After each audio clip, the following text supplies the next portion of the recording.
निकाल पण लागलाय, ते सरपंच पण झालेत. आता माझ्या मनात तर कुठला मतभेद नाही, परंतु एक आता गावचे सरपंच म्हणून मी त्यांना एक म्हणजे आव्हान नाही म्हणता येणार की एक खुलासा द्या म्हणून त्यांना मी विनंती करतो की त्यांनी उद्या सकाळी ग्रामपंचायतच्या आवारात आम्हाला सगळ्यांना बोलवावं, गावकऱ्यांना बोलवावं आणि 58 लाखाचा CSRचा काय विषय आहे तिथे आवादाचे जे प्रोजेक्ट मॅनेजर वगैरे आहेत त्यांचा वेळ घेऊन त्यांना त्याचं स्पष्टीकरण द्यायला लावं, म्हणजे मला धनंजय देशमुखला आणि गावाला कळेल की तो CSR फंडचा काय विषय आहे. आता त्यांनी आरोप करत असताना तो खर्च केला, एकाच अकाउंटवरती केला आतापर्यंत देखील म्हणलं होतं. हा, मग ते स्पष्टीकरण आवादाचे अधिकारी देतील. आवादाचे अधिकारी हे कागदोपत्री देतील. म्हणून तेच मी म्हणतो की त्यांनी, म्हणजे मलाही कळेल, कारण माझ्यावर पण मी ब्लेम घेऊन राहू शकत नाही.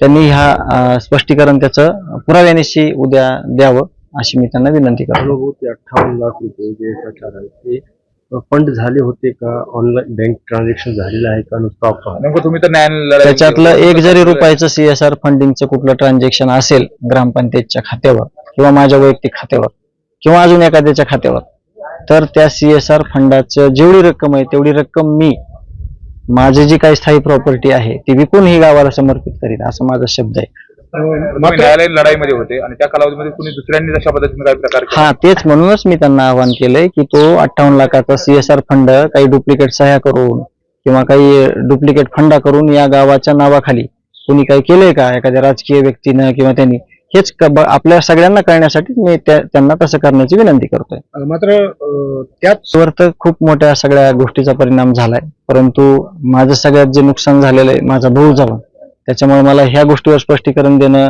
म्हणजे नको वाटतंय की मी गाडीचा काच खाली करत नाही, मी खूप मोठा झालो, कुटुंबाला खूप पैसे मिळाले, असा देखील आरोप केला होता की जे समाजानं दिलेले पैसे कुटुंबाला ते धनंजय देशमुख आता इलेक्शन मध्ये सगळे खर्च करून टाकतील. त्याचं सुद्धा स्पष्टीकरण तुम्ही येणाऱ्या काळात किंवा मी आता देतो की 1 रुपया सुद्धा समाजानं दिलेला कुटुंबाव्यतिरिक्त, त्या कुटुंबामध्ये माझ्या वहिनी, आई, वडील आणि माझे पुतणे जे वैभवी आणि विराज, त्याच्या व्यतिरिक्त 1 रुपया सुद्धा कुठं वेस्टेज नाही किंवा 1 रुपया सुद्धा कुणाच्या दुसऱ्याच्या अकाउंटला वर्ग केलेला नाही किंवा जे आम्ही न्यायालयीन लढा फिरतो त्या लढ्यात देखील त्याचा कुठं आम्ही वापर केलेला नाही. जे आपले रोजीरोटी करण्याचं साधन आहे त्या साधनातून आपण, शेतीतून आपण ह्या सगळ्या गोष्टी करतोय, म्हणून ते सुद्धा एक आरोप होता. परंतु ह्या सगळ्या गोष्टीला काही तथ्यहीन गोष्टी आहेत. आपण तो CSRचा जो विषय आहे तो सगळा क्लिअरिफिकेशन दिलं तर सगळ्यांना कळेल आणि तो सिद्ध होणे किंवा तो कशा प्रकारे झालाय हेच मी म्हणजे बघण्यासाठी त्यांना ते आव्हान केलेलं आहे.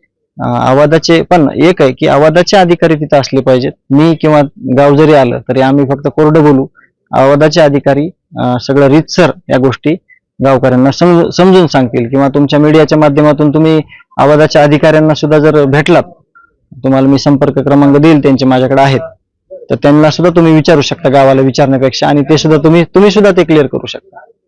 मात्र या निवडणुकीच्या सगळ्या प्रक्रियेमध्ये एक अर्थकारण देखील झाल्याचा आरोप होतो, मतदारांना पैसे दिल्याचा देखील आरोप. काय मी याच्यावर काय बोलणार नाही. लोकशाहीमध्ये किंवा या निवडणुकीमध्ये साम दाम दंड भेद या गोष्टीचा वापर कोणी करावा किंवा कोणी नाही करावा हे मी काय सांगू शकत नाही, परंतु याच्यावर बोलणं हे म्हणजे गैर आहे, त्या गोष्टी बोलण्याचा नाहीये. विषय हाच आहे की निवडणूक झाली, एकाचा पराभव झाला, एकाचा विजय झाला, येणाऱ्या वेळेत चांगलं काम व्हावं अशी फक्त अपेक्षा करू शकतो. बाकीचा विषय हा संपलेला आहे.